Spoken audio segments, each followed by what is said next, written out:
Как самый популярный английский портретист XVIII века Джошуа Рейнольдс отомстил своей бывшей возлюбленной. В 1768 году в Лондоне была открыта Академия художеств.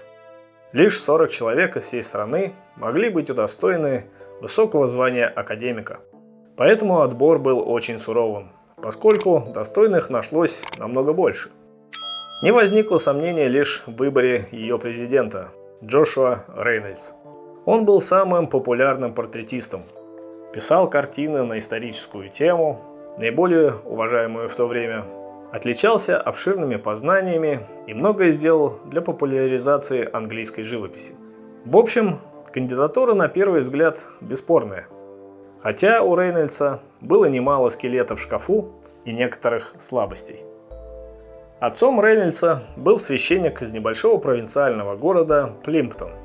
Родители искренне хотели, чтобы их сын стал доктором.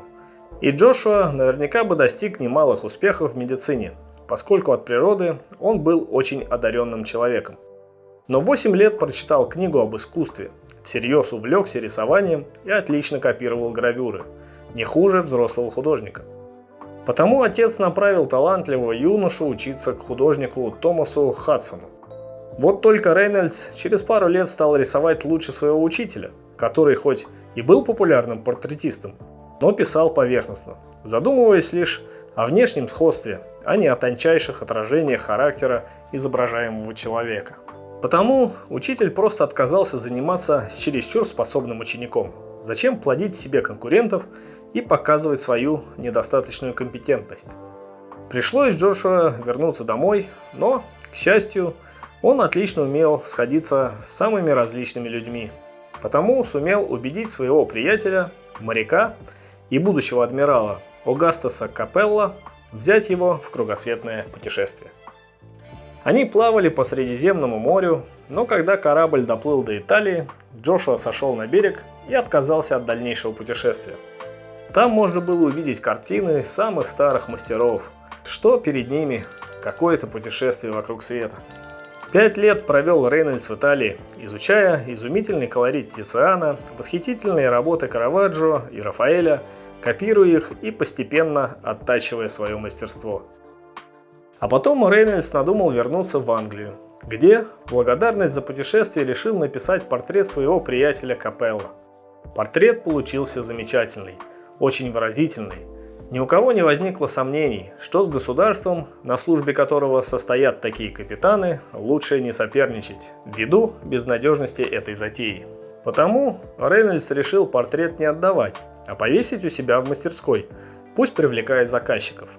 А их было немало: актеры, аристократы, представители творческой интеллигенции, парламентарии, все сливки английского общества.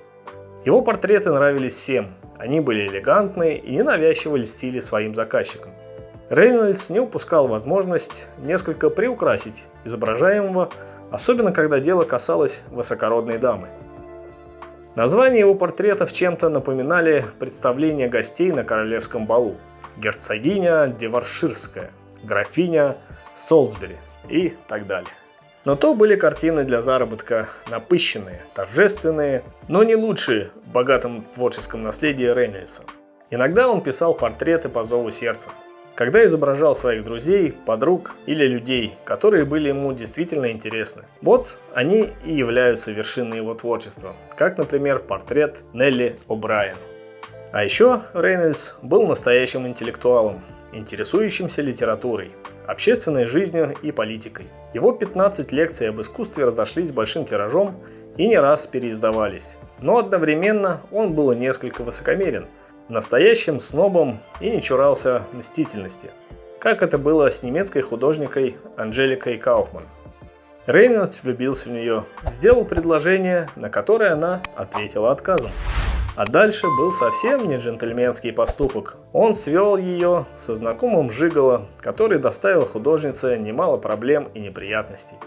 За их похождениями со смехом наблюдала вся Европа, а история Кауфмана легла в основу драмы Гюго «Рюи Блас». Последние годы жизни Рейнольдса были невеселыми. Он ослеп и страдал от рака.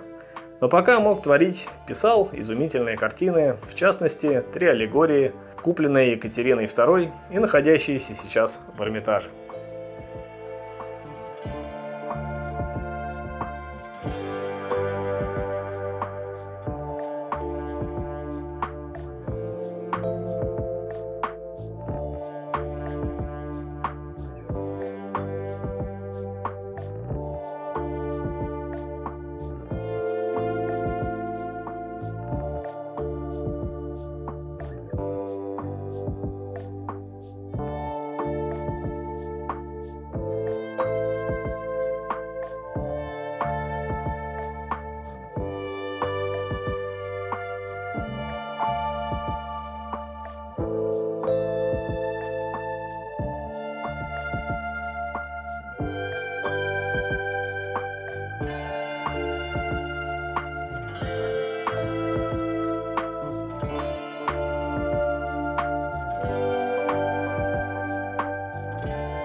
Спасибо, что досмотрели видео до конца.